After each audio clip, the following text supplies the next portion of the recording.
In the following seminar, organized by the Research Institute for Bilingual Learning and Teaching at the OUHK, Professor Ernesto Macaro, Distinguished Professor of Applied Linguistics and Director of the Center for Research and Development in English Medium Instruction at the University of Oxford, addresses two questions of fundamental importance. Does EMI actually improve students' English? And does any such gain come at the cost of content learning? Professor Macaro surveys the current research that attempts to answer these questions, with an emphasis on Hong Kong, and then weighs up some of the costs and benefits of EMI. So this is Oxford. If you haven't been there, I hope you will make it one day. And EMI Centre is part of a much larger group, or if you like a department, which is the Department of Education, of which I was the director of the department for a number of years.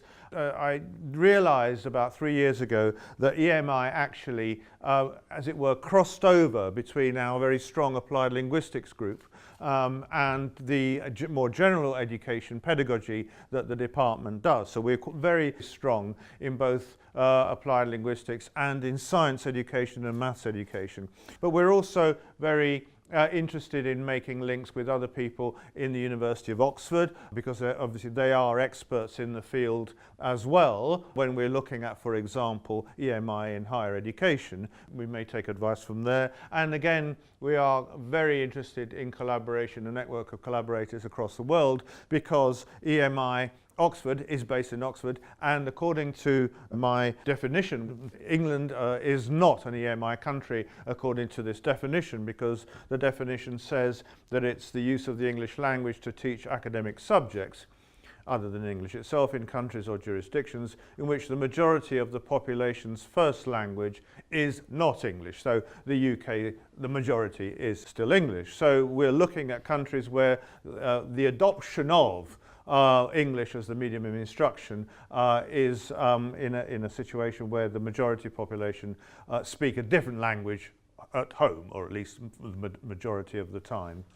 So we're trying to be an observatory of the global phenomenon, but trying to take a neutral but critical analysis of the situation. I'm not saying that EMI is wrong or EMI is right, or CLIL is wrong and CLIL is right. I'm just saying what's the evidence out there, and it's for each country to make a decision about what the evidence is telling them to do. We also act as a resource for teachers and researchers from our website, and we do carry out extensive research, some of which I'll talk about today, both a comparative and a global level. And we offer professional development courses both in country. So for example, we've offered courses in Turkey and Brazil, and also in Oxford as well. What we try to do is to promote a notion of an end-user research-driven approach to EMI. In other words, that it isn't a top-down approach. It's neither a government-initiated or top-down approach, nor an institutional top-down approach. It should be something that evolves over time as a result of people talking to each other, and also as a result of research evidence which is being fed in to those very important stakeholders in any society in the world. And therefore the process of understanding what EMI actually is or should be is an evolutionary one rather than a static one, which is, as it were, accepted as a fait accompli, as a fact of life. I'm going to start with universities. I'm going to look at both the universities and secondary schools. And why do universities want to introduce EMI into their systems of education? Is it, first of all, to internationalize universities? It seems to be the big buzzword that we have to internationalize, which means about basically about having international students in the university. That's a very narrow view of what internationalization is, I would argue, and perhaps we can have that as a discussion after the talk. That's a narrow view. So, but also perhaps an aim would be to facilitate the learning of subjects by home students, in the sense that a lot of materials, particularly in the STEM subjects, much material is written in English, and therefore you're kind of harmonizing the material that's being read with the language that's being spoken in the teaching and learning process. Other people talk of a way of ensuring that home students can compete in a world market. In other words, if you have learnt your engineering through the medium of English, or you've learnt science, or you've learnt economics, or you've learnt politics through the medium of English, you may have an edge, as it were, on the world market in terms of a career. And then some people talk about the need to build or improve the English language capacity of the home country. The question, of course, is, are these aims shared by all participants in the process? If you, in my previous slides, if you think about all the stakeholders there, does everybody have the same aims? You know, are they aware of those aims even, but do they actually share those aims? Another reason that is often talked about is about this kind of multilingual and multicultural tool. So EMI becomes a tool for developing intercultural communication, because we can start talking to each other more, not only at a personal level, but also at an academic level.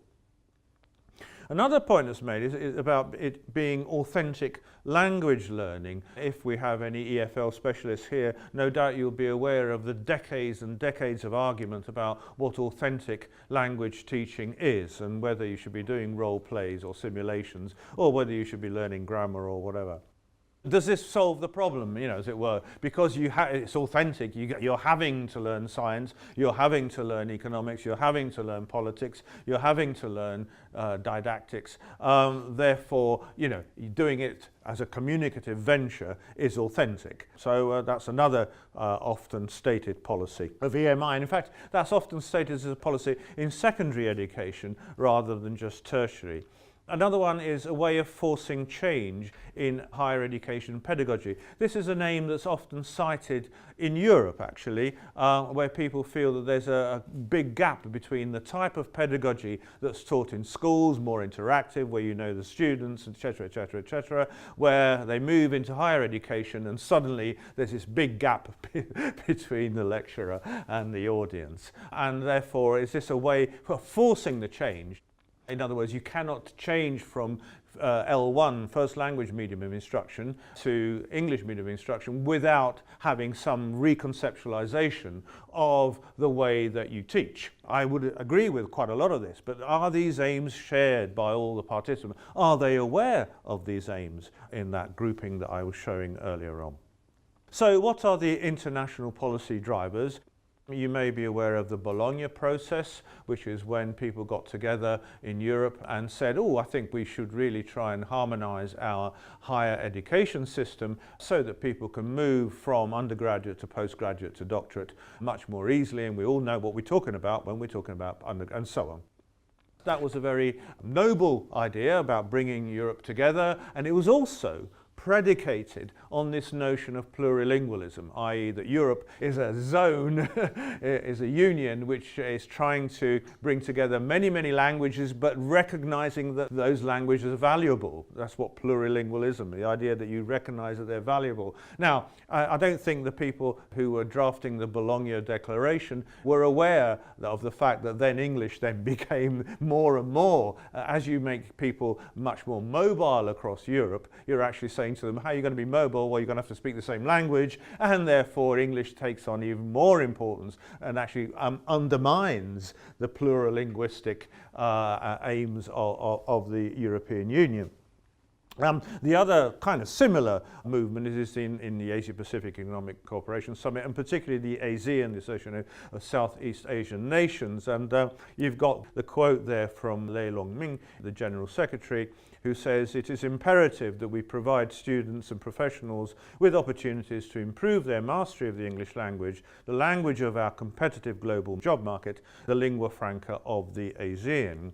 And so throughout the world there is this notion that language brings people together, and therefore you need a lingua franca, and there's a kind of a link being made all the time between these things. If we start looking at just one individual country, I can't do them all, but my own original country of Italy, we find that in Italy 55 universities are now offering EMI at undergraduate level. I mean, Italy is quite a small country, and that this is CRUI is the rectors, Organisation of University Rectors. 81 universities are now offering EMI programs, at least at master's and doctoral level.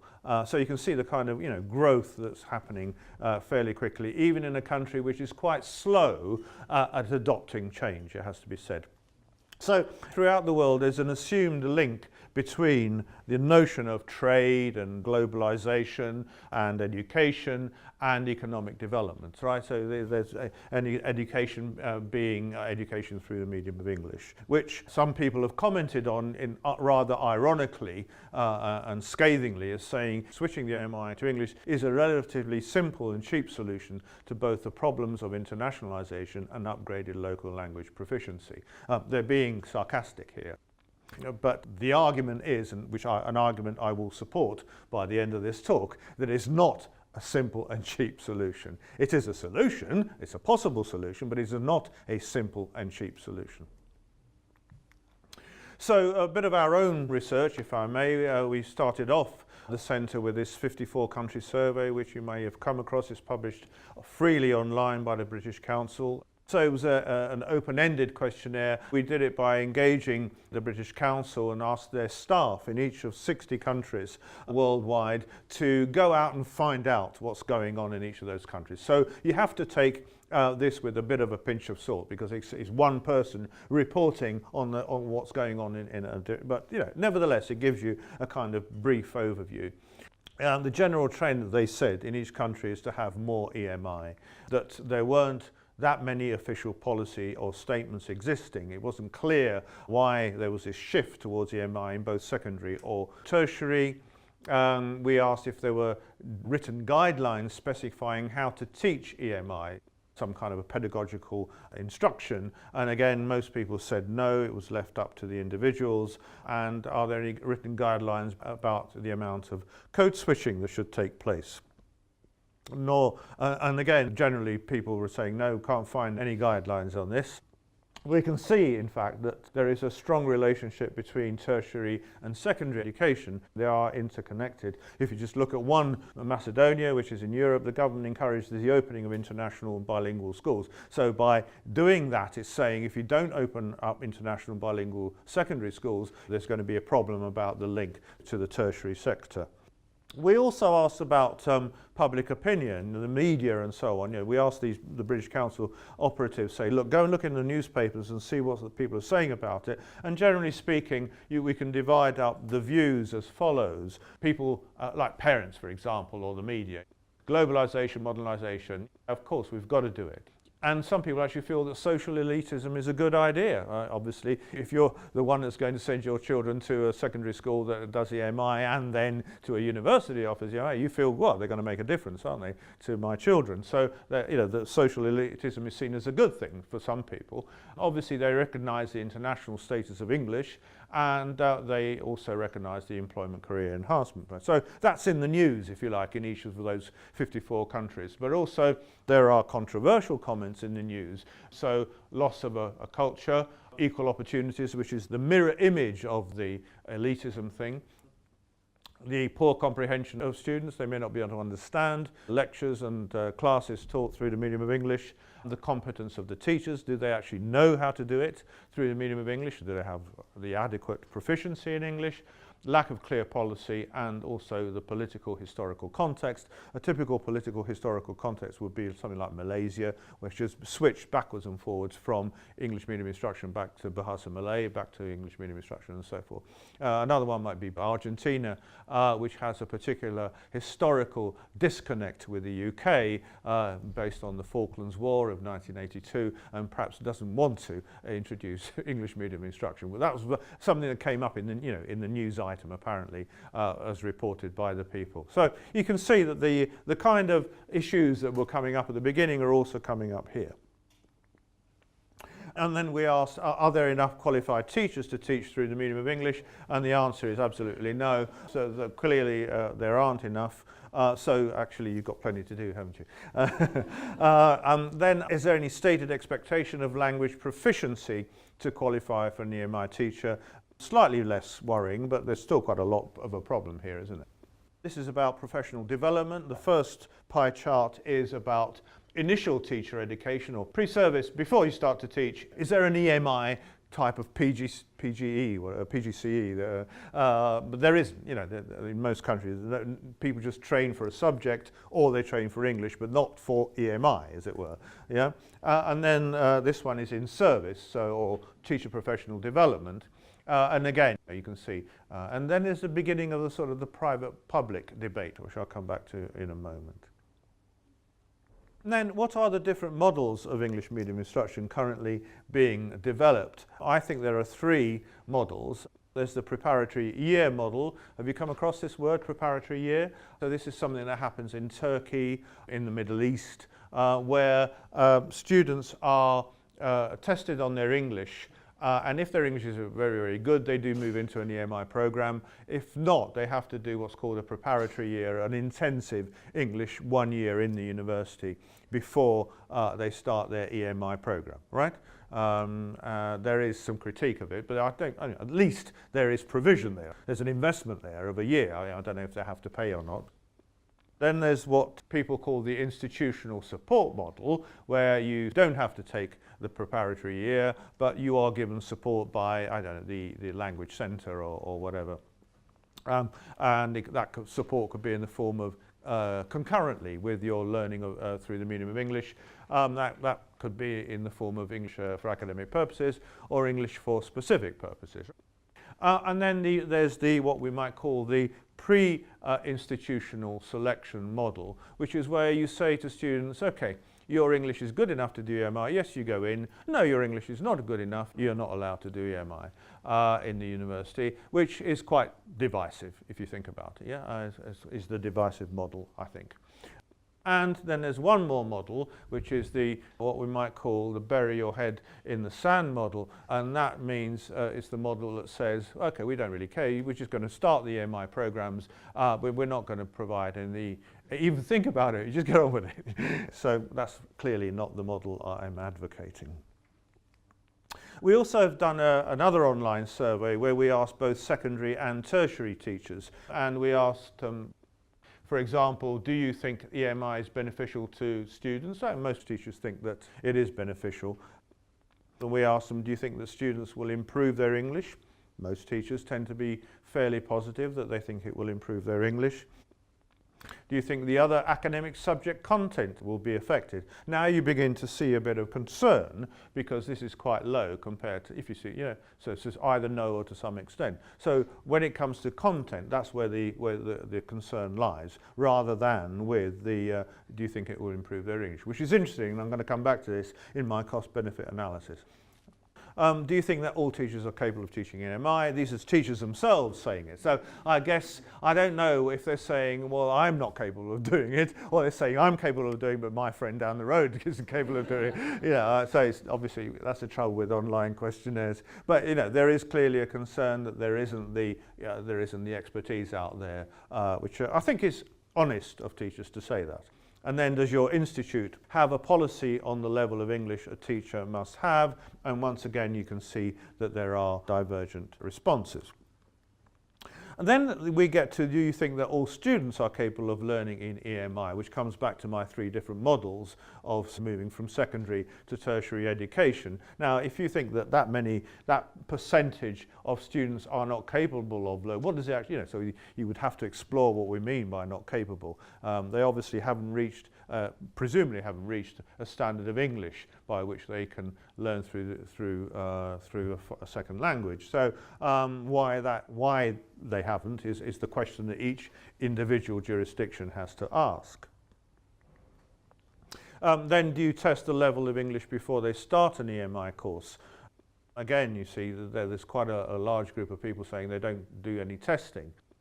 So presumably then they arrive either in the classroom or in the lecture theatre, and there's huge variety of proficiency levels. And then there is the question of subject. Is EMI a good idea in all subjects? Some subjects you simply can't do without English, or at least some reference to English, whereas you can teach physics, chemistry, mathematics in Chinese. I mean, you may have to have some reference to written stuff in English, but you can do it. So I think that's the difference between the two. But there is an impact of tertiary on secondary education. So, for example, in Korea, there's something called the Kids College, which claims that it is a school environment that is as similar as possible to that of an American or a Canadian school. There are no Korean-speaking teachers, nor are Korean language materials used in our classrooms. I mean, this is quite strong stuff, isn't it? Yeah, to put on the net. In a country, in Korea, to say we don't use any Korean. I mean, it's strong. Yeah. I think that's a trend that is increasing, and it is top-down pressure. It is pressure from the tertiary sector down to the secondary sector. Here's another one. In Qatar, it's called the Qatar Academy. Classes with few exceptions are taught in English, and the majority of students' time is therefore spent using English. Qatar Academy is not a bilingual school. And notice, not only is there a top-down pressure from university, but there's also pressure from private. So basically MI pressure works two ways: vertically from tertiary down to secondary, and horizontally from private to state. Yeah. So if you're in that part of the diagram, you're actually having problems both sides, as it were. And then we've done a systematic review of English medium instruction in higher education. I'm just going to give you a brief summary of what we found. So systematic review of research is basically what you do when you bring together all the research available on a particular topic, and as a team you examine it and you try and come up with some key recommendations or key findings, and then some recommendations. Okay, so that's what I'm going to do. Give you a bit more information about that. So how do you do this kind of systematic review? Well, you start off with an extensive electronic searching of all the empirical research. Then you decide on what you're going to include or what you're going to exclude. And that's quite important, because if you exclude, as often other literature reviews do, exclude doctoral theses, you may actually be excluding some pretty important stuff. And I think to include doctoral theses, which take a long time to read, is a good thing to do. We excluded English for academic purposes because we don't think it's the same thing as EMI. And then we've produced a systematic map, which we're going to eventually put on our website. And then we've done a very in-depth review of 83 studies in higher education. That's going to be published in Language Teaching early in 2018. So, what did we find by looking at those 83 studies? First of all, there is no consensus about what we actually call the thing that we're looking at, the phenomenon. So there all sorts of, we have EMI, English medium instruction, English as a medium instruction, English education, English, so there's a whole list of different labels that's given to this. And there is a lack of specification of what the construct actually is. The researchers themselves aren't clear about what they are actually talking about, right? What it is that they are looking at.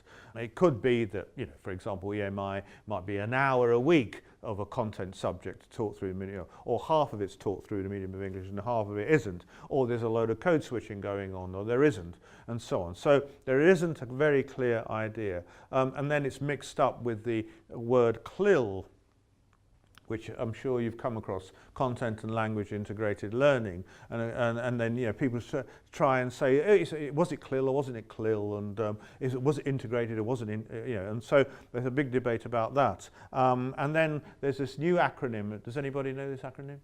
Okay. So this is integrating content and language in higher education.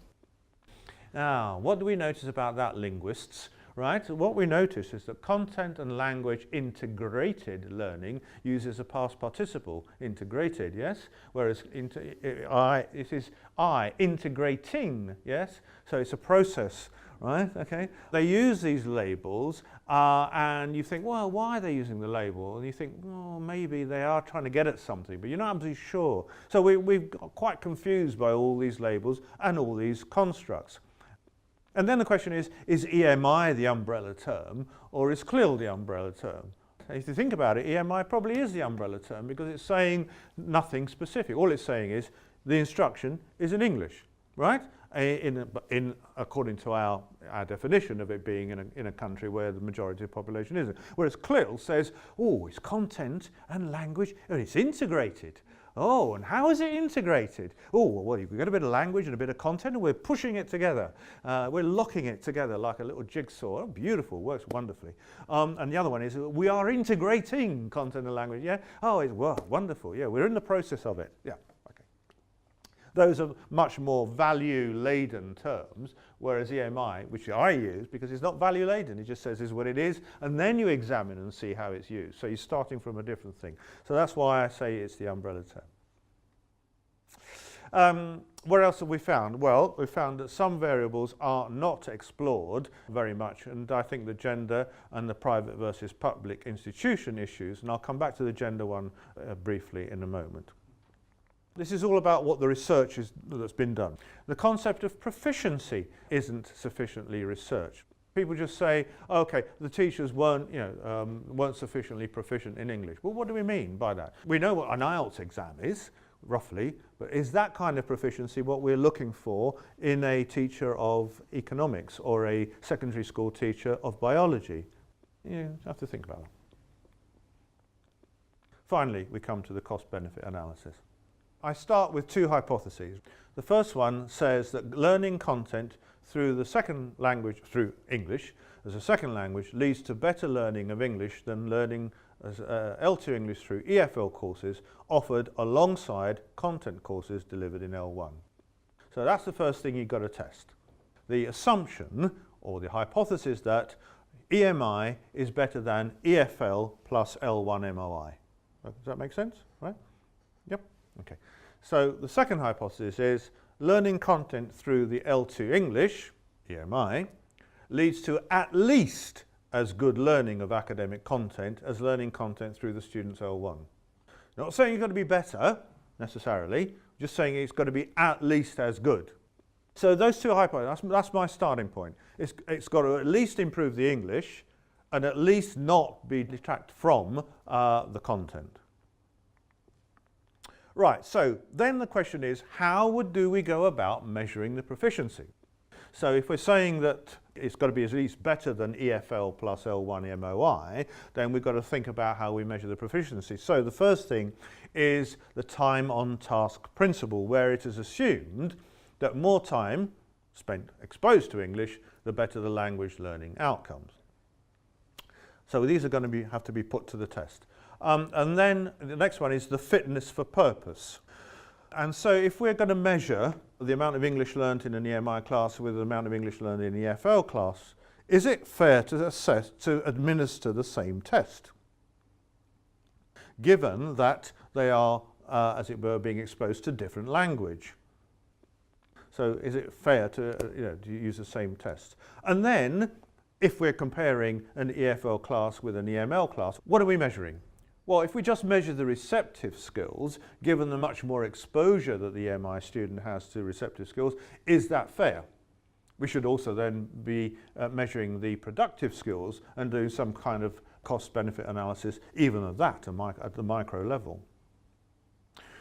And then another question we might ask is, perhaps we don't need to think about whether they improve their kind of general proficiency or whatever, but actually, has the EMI system done the job better in preparing students for further study? If we're doing this, if we're looking at it, could we look at it from a different perspective? If we believe that learning will benefit from a more communicative approach, i.e. because EMI could be more communicative than CLT, should we look for evidence that content taught through the medium of English is indeed producing more real communication in the classroom? Is it actually more communicative an EMI classroom than an EFL classroom? I haven't come across any of those studies. We didn't come across any in the review. Think about it, yeah? It's been going for quite a while, this phenomenon, right? But nobody's said, let's look at how communicative an EFL classroom is, using perhaps the COLT, which was developed in North America, and comparing it to an EMI classroom. Nobody's done it. What about cost to content learning? Do we mean no long-lasting detrimental effect, or any detrimental effect, no matter how short-term? Now, you could say, well, okay, look, it's going to be pretty obvious. that if students are going to learn through the medium of English, maybe for 6 months or a year, they're going to struggle, but later on they're going to be okay, right? So that's all right. Yeah? So then what would be our notion of short? What's short term? 6 months, a year, 2 years? What's the dropout rate? So we've got to build that into the cost benefit analysis. And then who decides? Do we just say the students decide, the parents decide, the government decides, the teachers do? Yeah. Are we looking here at a distinction between formative assessment and summative examining? In other words, are we looking, at what's going on? Might this actually make us focus more on formative assessment rather than summative examining? Which subjects should receive the attention of research? All of them or only some? Maybe if we've said that you can't do international business without English, then maybe we don't need to bother researching that bit because they've just got to do it and that's it. And we just focus on the more harder STEM subjects. And then there's the gender issue, which I said I would come back to. As we know, disciplines have traditionally been gendered. Girls don't tend to do engineering or physics, and boys don't tend to do languages. So is it a question, could we look at it that way? Could we say, well, hang on a minute, if we have EMI in engineering, maybe girls are going to be more interested in that because it's being taught through medium English. Is this going to kind of, re-equilibrate the gender issue? And then there's the different socioeconomic groups. Should we just be literally looking at socioeconomic groups and saying, are they suffering in some way and creating that Matthew effect where the rich get richer and the poor get poorer? So rather than just looking at do people do well, do we look at groups of students? Or should we look at less tangible effects of EMI in a cost-benefit analysis? Things like motivation, we could just say, are they more motivated? Or are they more anxious? Or are they developing more cognitive abilities as a result of doing, economics through the medium of English? So let's look at a bit of research evidence around Europe. The problem so far that I have managed, and my colleagues on the systematic review have also identified, is that CLIL in Europe is very biased. Students in Europe who do the CLIL programs tend to be selected, either through parental choice or through their prior language ability. They're likely to come from higher socioeconomic backgrounds, and therefore they may be more motivated and or have received additional tuition in English, or they just speak, the parents speak English at home, a bit more English at home than, Of course, CLIL groups receive many more hours of exposure to English than non-CLIL or EFL groups, because most CLIL groups in Europe also get EFL. So it's not as if they do CLIL as opposed to EFL. They do CLIL and EFL, and the other ones just do EFL. Now, I'm not saying that's wrong. I'm just saying that, what are you comparing, apples and pears? And in some countries, there's a lot of additional support given in the form of language assistants who are in the classroom alongside the CLIL teacher, whereas the poor EFL teacher doesn't get that kind of support. In a lot of studies, the CLIL EFL groups do not start with the same scores at pre-test, or there's no pre-test at all in the research designs, which is highly problematic.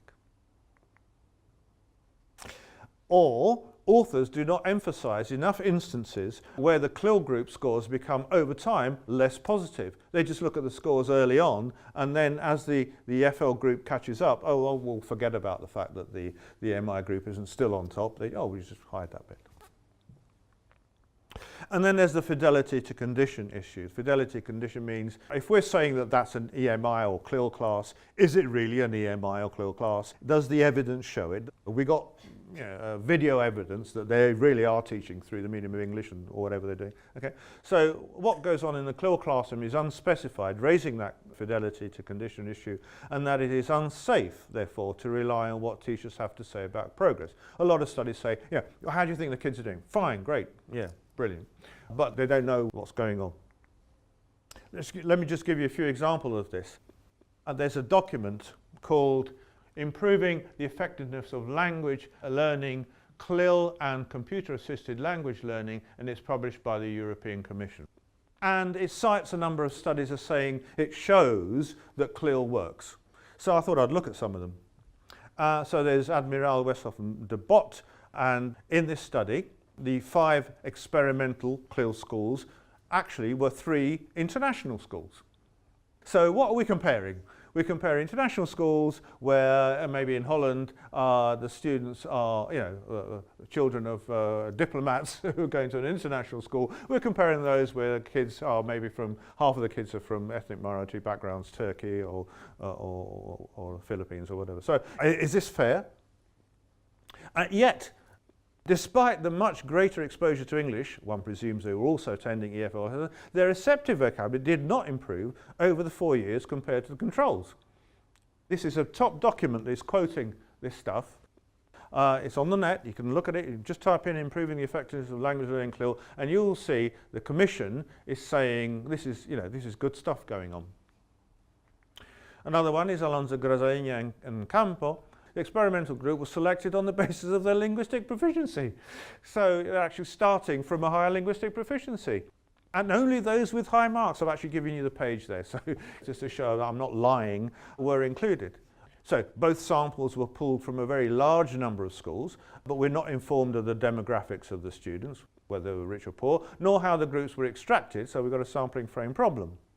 Yet they say that no detrimental effect was found on content learning, and then if you look carefully, that was on the basis of the teacher opinion collected in a questionnaire. Now I think teacher's opinion is very important, however I think I would also like to back that up with an actual test. And then there's Ruiz de Zarobes' study in Spain, where the CLIL groups outperformed the one non-CLIL group in speech production tests, but there was no baseline test of English proficiency, so we don't know what they started off with. And the CLIL groups continued with equal amounts of EFL learning, so they had CLIL and EFL, whilst being exposed to between 3 and 6 hours per week extra through CLIL. So we've got to be careful about the European Commission's claims here. And then there's this study by Gerlinger and Wagner in Austria who measured vocabulary growth at 2 time points. And the CLIL group received an extra 60 to 80 hours of exposure to English compared with a non-CLIL group. At time 1, the CLIL group had a slight advantage over the comparison group. And at time 2, the non-CLIL group had relative gains which were greater than the CLIL group. So what's going on here? 60 to 80 hours of extra teaching and the FL group do better. Maybe they're just better teachers. This could be. I mean, could be one of the answers. Another study by Zitacic, I think it's pronounced, grade 10 secondary school. CLIL students statistically outperformed the non-CLIL students with high effect sizes. But according to the author, matching of socioeconomic background was not possible.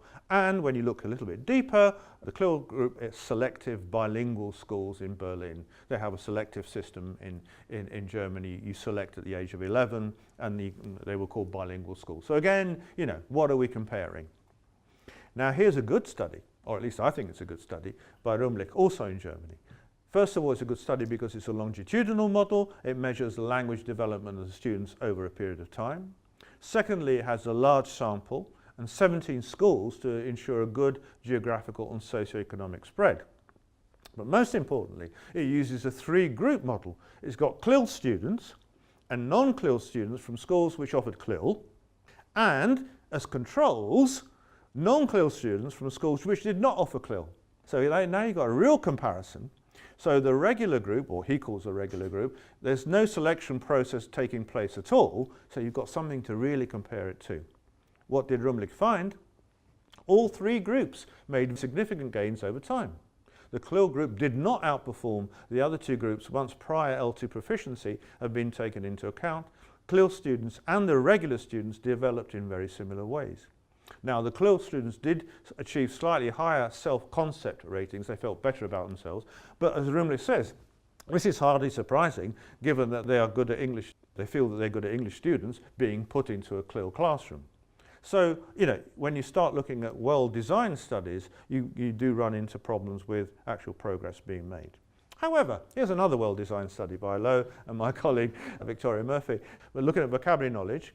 grade 7 and grade 9 students in Hong Kong, comparing EMI students and EFL students. The EMI students did outperform the EFL counterparts in 3 types of vocabulary: its breadth and depth of vocabulary and use of vocabulary. And then by grade 9, differences in vocabulary knowledge were considerable, even with any differences at grade 7 taken into account. So clearly that study showed that you do make progress with the vocabulary knowledge. Another really important Hong Kong study by Lin and Morrison showed that transition point between secondary and tertiary during that period when the secondary education went back to Chinese medium of instruction did make a difference. The switch to CMI in the preceding secondary school years had a significant negative impact on students' receptive vocabulary, and no more than 17% of them having the level of vocabulary needed to operate efficiently in universities, and only 1.4 of the CMI students appear to have a satisfactory level of productive English vocabulary. And then we've got a series of other Hong Kong studies which you no doubt are familiar with. There's Marshall's Hong, who found that history, geography and sciences were negatively affected by EMI, but English actually was very positive. Yip, Tsang and Sheng found very similar results 10 years earlier. EMI students were performing less well in science than their Chinese medium peers. And then Lowe, they did a meta-analysis of 24 studies, all based in Hong Kong, and they found a significant benefit for English language proficiency with moderate effect sizes, but a cost to content, particularly in history, geography and science, but strangely less so in mathematics. And mathematics seems to come out in all sorts of strange ways in my experience. Japan and in Finland also found positive findings in mathematics, no negative effect for CLIL in Finland for mathematics. And then Turkey, again, this is an interesting study if you ever have a chance to have a look at it. They're starting to disentangle the problem with mathematics. Is it about the mental configuration of mathematics that students struggle with, or is it with comprehending the English language used in relation to mathematical problems? But even they found that where difficulties did occur, these were more likely to be the result of the language being English than Turkish L1. So where students were struggling with the mathematics is probably more due to language than due to the fact that they just couldn't conceptualize the maths. Do you get what I mean? Okay.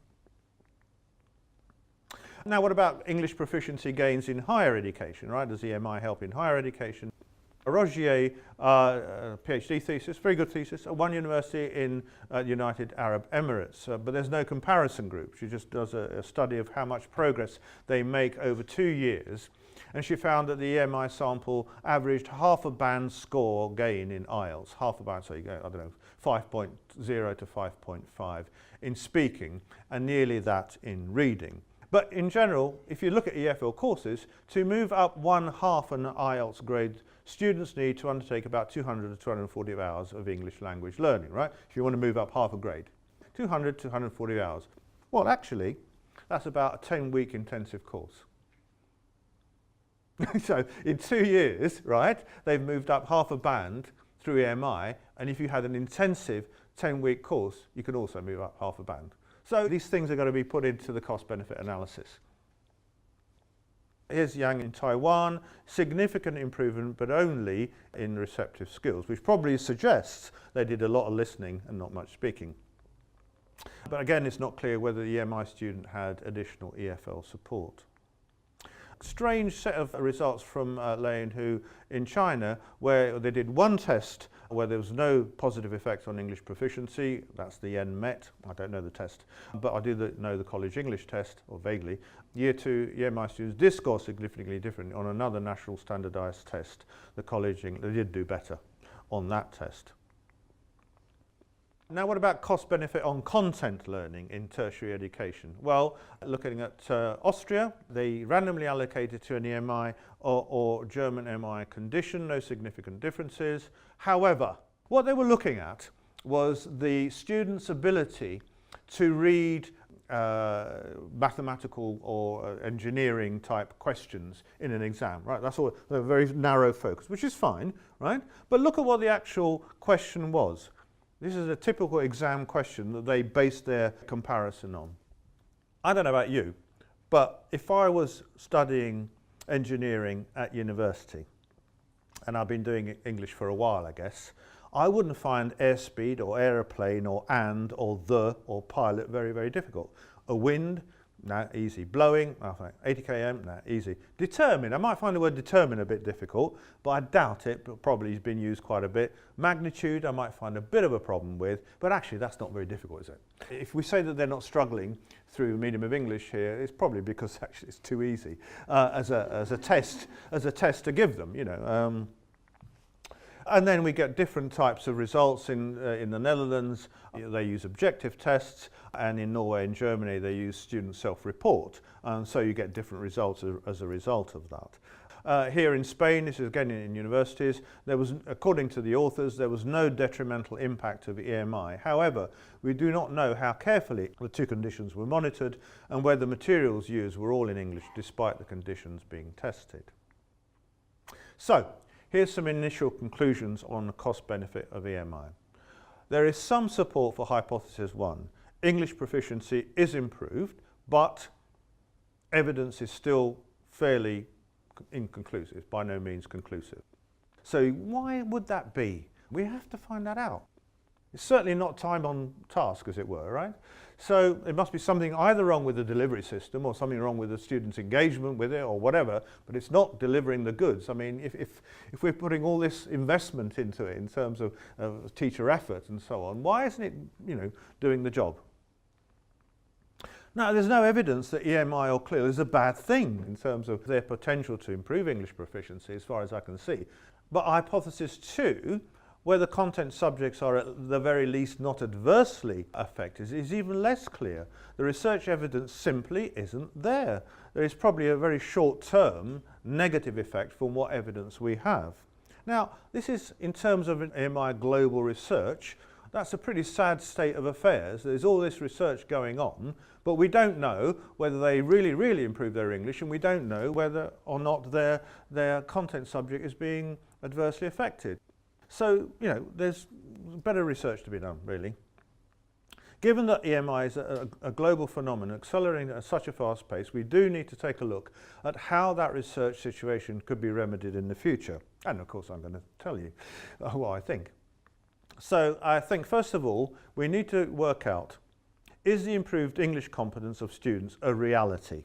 In order to do that, we need to establish theoretically what kind of competence outcomes we would actually be looking for. What are we actually looking for in terms of competence outcomes? And as I mentioned before, we're just looking at general proficiency or some kind of academic English. We're looking for you know, ability to move on to the next stage of education.